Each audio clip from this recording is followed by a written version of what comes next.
नमस्कार, मी आयुषी. UCN न्यूजच्या अमरावती बातमीपत्रात आपल्या सर्वांचं स्वागत. एक नजर हेडलाईन्सकडे.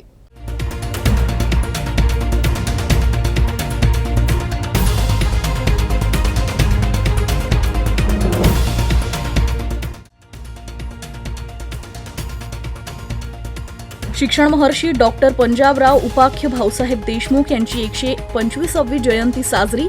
रौप्य महोत्सवी वर्ष म्हणून साजरे करणार हे वर्ष.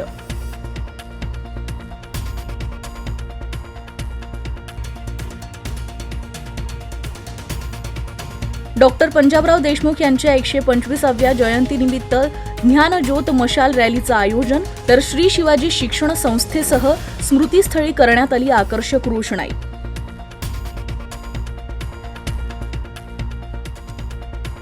आणि समृद्धी महामार्गावर बेकायदेशीरपणे वाहन उभे करणाऱ्यांवर दंडात्मक कारवाई. गेल्या 11 महिन्यात 2,500 वाहन चालकांवर कारवाईचा बडगा. 31,70,000 आकारण्यात आला दंड.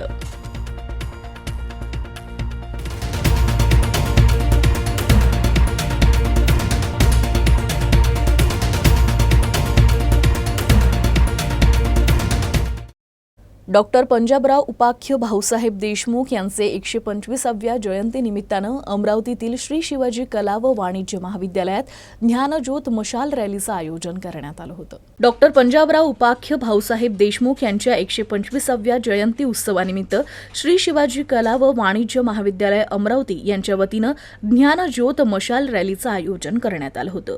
या मशाल रॅलीचा मार्ग श्री शिवाजी कला व वाणिज्य महाविद्यालय ते डॉक्टर पंजाबराव देशमुख स्मृती भवन असा असून या रॅलीचा समारोप राष्ट्रगीतानं करण्यात आला. मशाल रॅली संस्थेचे अध्यक्ष हर्षवर्धन देशमुख यांच्या मार्गदर्शनात आणि संस्थेचे उपाध्यक्ष दिलीप इंगोले, नरेश पाटील, कार्यसदस्य भैयासाहेब मेटकर, प्रशांत डवरे, राजाभाऊ गिरनाळे आदींची उपस्थिती होती. या मशाल रॅलीत महाविद्यालयाचे प्राध्यापक, महाविद्यालयातील राष्ट्रीय स्वयंसेवक योजना, NCC तसेच क्रीडा विभाग, अनेक विद्यार्थी-विद्यार्थिनी सहभागी झाले होते.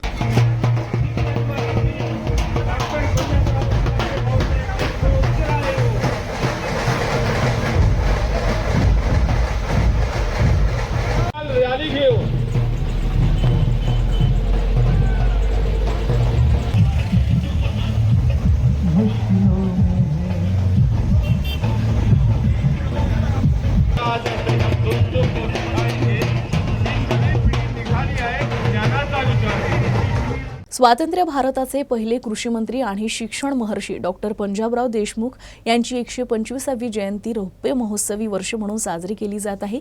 या अनुषंगानं अमरावतीत स्मृतीस्थळी आकर्षक रोषणाई करण्यात आली आहे. स्वतंत्र भारताचे पहिले कृषी मंत्री आणि शिक्षण महर्षी डॉक्टर पंजाबराव देशमुख यांची 125वी जयंती रौप्य महोत्सवी वर्ष म्हणून साजरे होत असताना त्यांच्या अमरावती येथील स्मृतीस्थळावर आकर्षक विद्युत रोषणाई करण्यात आली आहे. सोबतच पंजाबराव देशमुख यांच्या शिवाजी शिक्षण संस्थेच्या सर्व महाविद्यालय संस्था यावर सुद्धा विद्युत रोषणाई करण्यात आली आहे. यावेळी स्मृतीस्थळावर आदरांजली वाहताना राष्ट्रवादी काँग्रेसचे नेते शरद पवार आणि केंद्रीय मंत्री नितीन गडकरी उपस्थित राहणार आहे. समृद्धी महामार्गावर बेशिस्तपणे वाहन उभे करणाऱ्यांवर दंडात्मक कारवाईचा बडगा उगारण्यात आला आहे. गेल्या 11 महिन्यात तब्बल 2,500 वाहन चालकांना 31,70,000 दंड आकारण्यात आला आहे.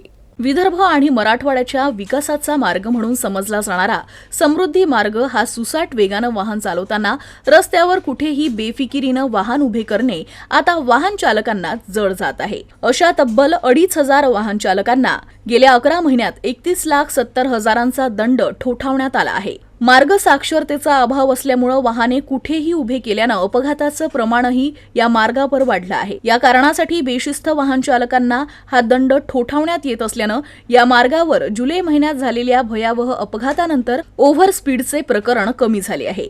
अशी जनजागृती वेगानं झाल्यास या मार्गावरील बेशिस्त वाहने थांबवण्याचे प्रकार देखील कमी होऊन परिणामी अपघात देखील कमी होईल अशी अपेक्षा यंत्रणेला आहे. मलकापूर येथील एका व्यापाऱ्याला जीएसटी कर कमी करण्यासाठी लाच देताना रंगेहात अटक करण्यात आली होती. या प्रकरणानंतर डाळ व्यापाऱ्यांना वाचवण्यासाठी जीएसटी विभागातील वरिष्ठ अधिकारी काम करत असल्याचा आरोप होत आहे.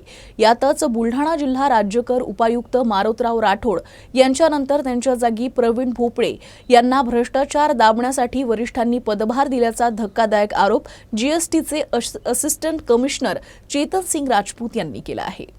जीएसटी कर कमी करण्यासाठी लाच देणाऱ्या मलकापूरच्या व्यापाऱ्याला लाचलुचपत प्रतिबंधक विभागाच्या ताब्यात दिल्यानंतर डाळ व्यापाऱ्यांना वाचवण्यासाठी जीएसटी विभागातील वरिष्ठ अधिकारी काम करत असल्याचा आरोप होत आहे. दरम्यान बुलढाणा जिल्हा राज्यकर उपायुक्त मारोतराव राठोड यांच्यानंतर त्यांच्या जागी प्रवीण भोपळे यांना भ्रष्टाचार दाबण्यासाठी वरिष्ठांनी पदभार दिल्याचा धक्कादायक आरोप जीएसटीचे असिस्टंट कमिशनर चेतन सिंग राजपूत यांनी केला आहे.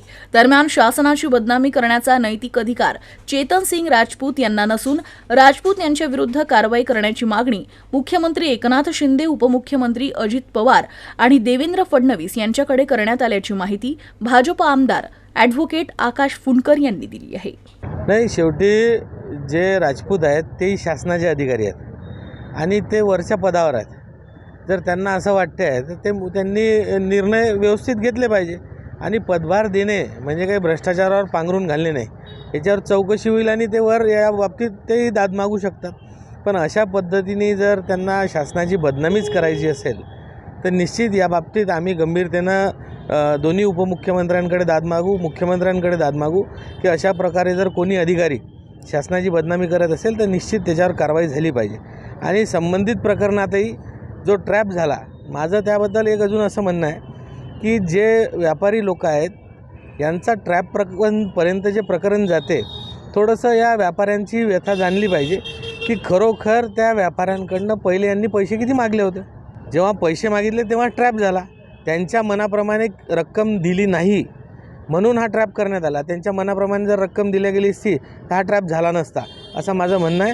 आणि निश्चित ज्या व्यक्तीला अटक झाली होती त्या व्यक्तीला जर आपण सगळ्या पत्रकारांनी विचारलं, त्यांच्याजवळून जर काही पुरावे घेतले तर आपल्याला याच्यातलं सत्य बाहेर येताना दिसेल. दिनांक 20 डिसेंबर 2023 रोजी एक डाळ व्यापारी इकडील कार्यालयास लक्षावधी रुपये लाच देताना रंगेहात ट्रॅप झालेला आहे.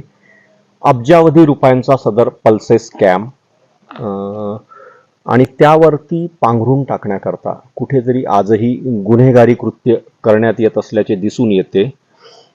दिनांक 7 डिसेंबर 2023 रोजी माननीय मुंबई उच्च न्यायालयाच्या नागपूर खंडपीठाने जो आदेश पारित केलेला आहे त्या आदेशाशी संबंधित रिप्रेझेंटेशनमध्ये को अक्युज्ड असलेला एक कनिष्ठ स्तरीय दुसऱ्या लोकेशनचा अधिकारी प्रवीण भोपळे याच्याकडे अत्यंत कुहेतूने खामगावचा पदभार सोपविण्यात आलेला आहे.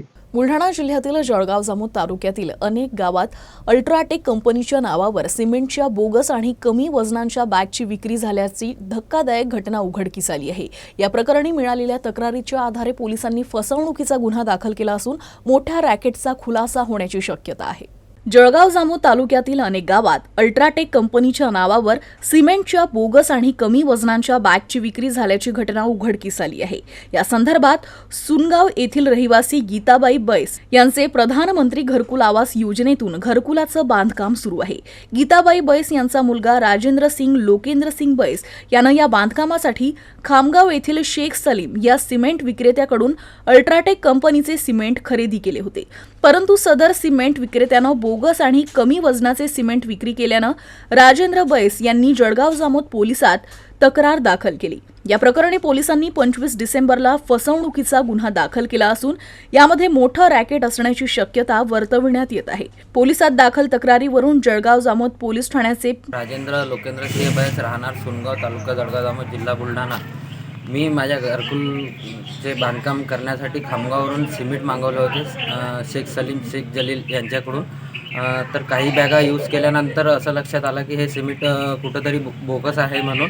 तर याची कंप्लेंट मी पोलीस स्टेशनला काल दिनांक 25/12ला पोलीस स्टेशनला दिलेली होती. त्यानुसार पोलिसांनी 420चा गुन्हा दाखल करून माझ्या येथील ज्या बॅगा बोलावलेल्या होत्या त्या बॅगा आणि त्यांची गाडी हे जप्त करून पोलीस हे कारवाई 420ची कारवाई केलेली आहे व पुढील तपास जेही अधिकारी करत आहेत त्यांनी योग्य रीतीने तो तपास करून मला न्याय द्यावा ही विनंती करतो. घेऊया क्षणभर विश्रांती. पाहत रहा UCN news. Gold silver update. Trimurti gold and silver house. शुद्धता ही परंपरा.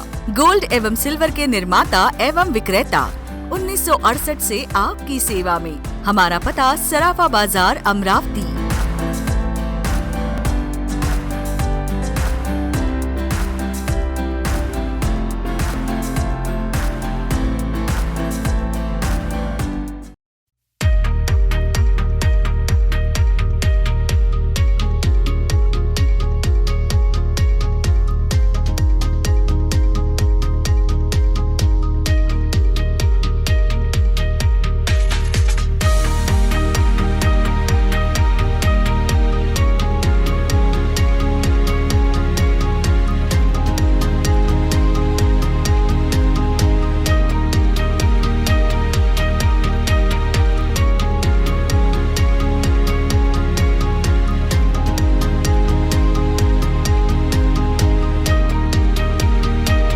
अमरावती जिल्ह्याच्या चांदूरबाजार तालुक्यातील ब्राह्मणवाडा थडी गावापासून 7 किलोमीटर दूर असलेल्या दाभोना गावात श्री निहालदेव बाबा संस्थान मेळाव्याचं आयोजन करण्यात आलं आहे। गेल्या 17 वर्षापासून इथं हा मेळावा आयोजित केला जातोय।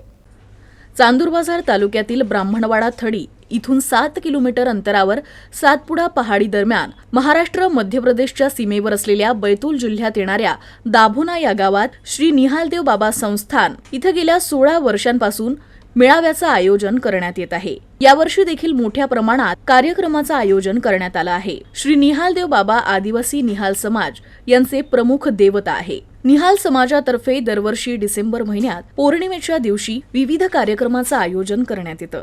कार्यक्रमाची सुरुवात श्री निहालदेव बाबा यांची पूजा अर्चना करून करण्यात आली। यानंतर निहाल समाजातर्फे क्रांतीवीर भीमा नायक यांच्या प्रतिमेला नमन करण्यात आलं। यावेळी अनेक पदाधिकाऱ्यांनी समाजाला मार्गदर्शन केलं। यावेळी बाबा आणि स्वातंत्र्य सेनानी भीमा नायक यांच्या जीवनावर प्रकाश टाकण्यात आला। सोबतच अनेक समस्या मार्गी लावण्याचे विधान यावेळी करण्यात आले।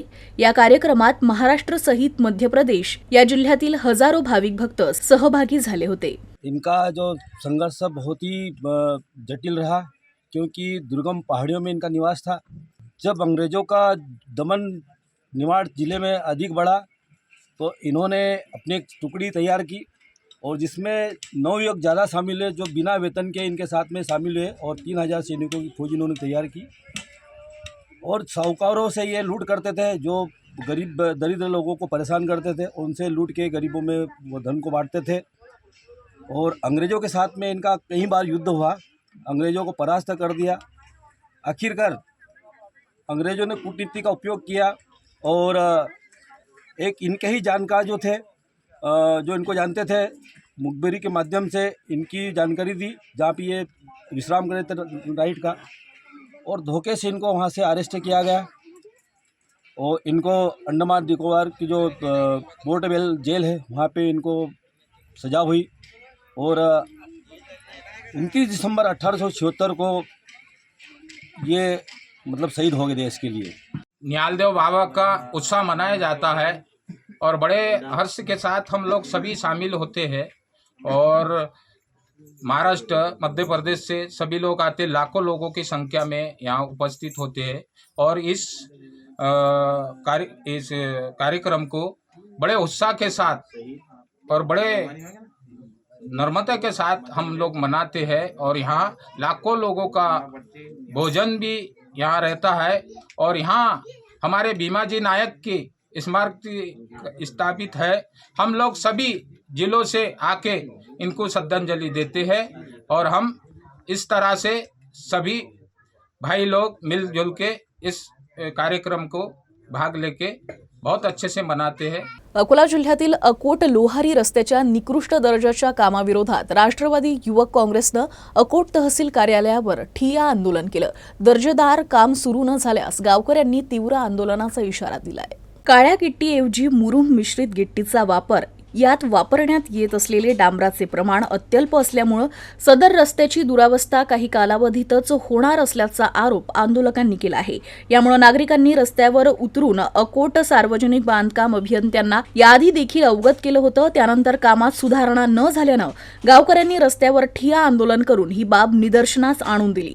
या आंदोलनाची दखल घेत बांधकाम विभागाचे सदर रस्त्याचे काम निकृष्ट दर्जाचे असून याबाबत राष्ट्रवादीनं ठिय्या आंदोलन पुकारलं आहे। दर्जेदार काम सुरू न झाल्यास गावकऱ्यांनी तीव्र आंदोलनाचा इशारा यावेळी दिला आहे। अकोट लोहारी रोडचे निकृष्ट दर्जाचे होत असलेल्या कामाबद्दल आम्ही आज इथं आंदोलन करायसाठी आलो होतो। अकोट लोहारी रोडचे काम एकदम निकृष्ट दर्जाचे होत आहेत। यांना आम्ही अधिकाऱ्यांना वारंवार यांच्या लक्षात आणून दिलं, यांना सांगितलं, तिथं स्पॉटवर जाऊन त्यांना दाखवलं, तरीसुद्धा त्यांनी स्पॉटवर गेल्यानंतर ते फक्त त्यांनी म्हटलं की अधिक त्या ठेकेदाराला की तुम्ही हे मटेरियल वापरू नका।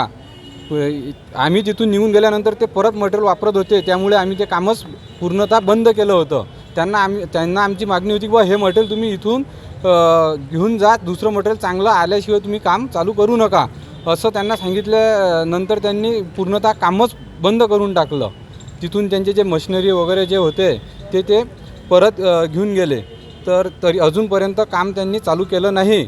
त्यामुळे आम्ही आज इथं भजन आंदोलन केलं आणि इथं यांनी आम्हाला एक लेखी स्वरूपात दिलं की बुवा येत्या 3 दिवसात म्हणजे सोमवारी आम्ही आणि उत्कृष्ट दर्जाचे चालू करू.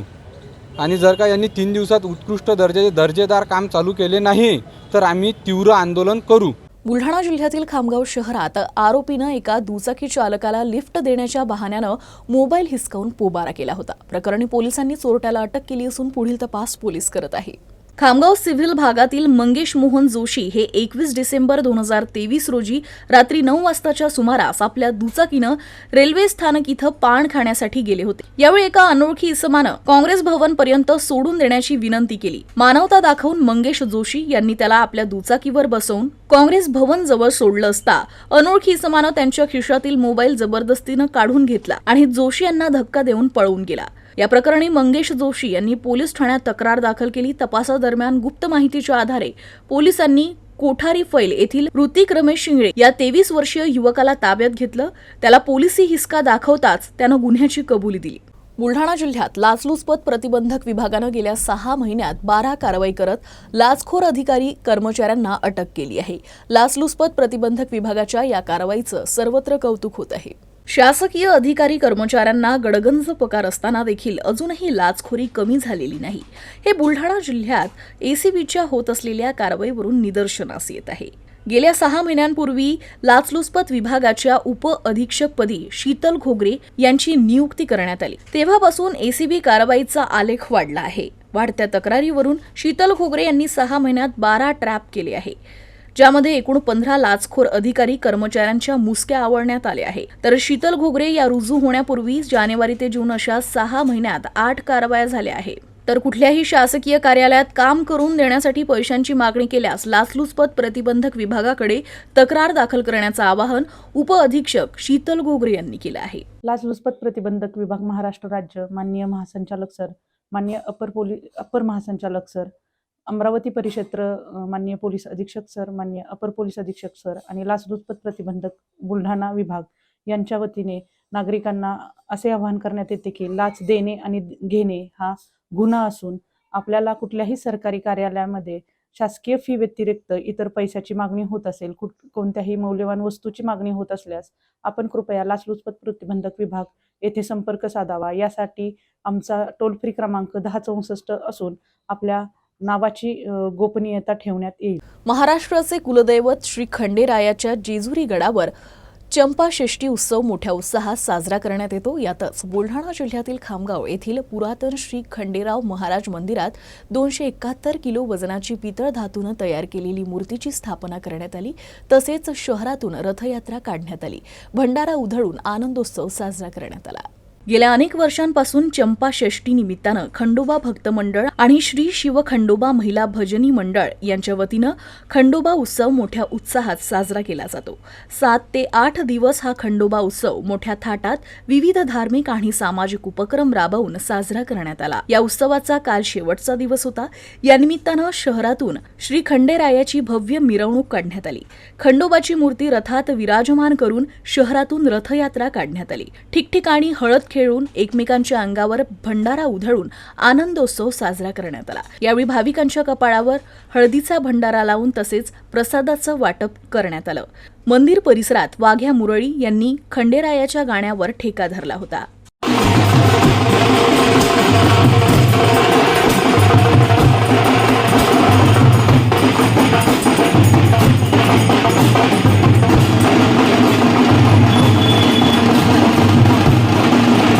बातमीपत्राच्या शेवटी पुन्हा एक नजर हेडलाईन्सवर.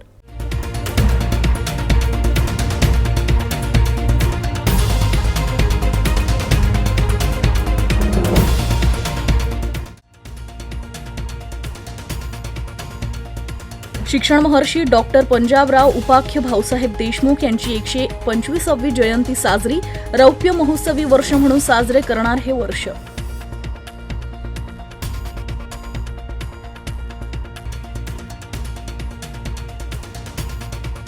डॉक्टर पंजाबराव देशमुख यांच्या 125व्या जयंतीनिमित्त ज्ञानज्योत मशाल रॅलीचं आयोजन. तर श्री शिवाजी शिक्षण संस्थेसह स्मृतीस्थळी करण्यात आली आकर्षक रोषणाई.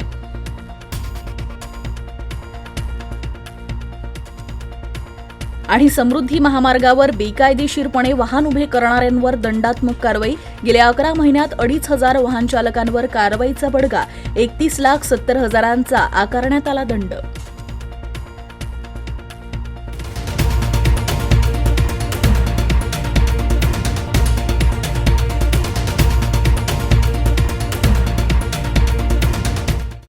बातमीपत्रात इतकंच. बातम्यांची मालिका अशीच सुरू राहील. तोपर्यंत तुम्ही बघत राहा UCN न्यूज. नमस्कार.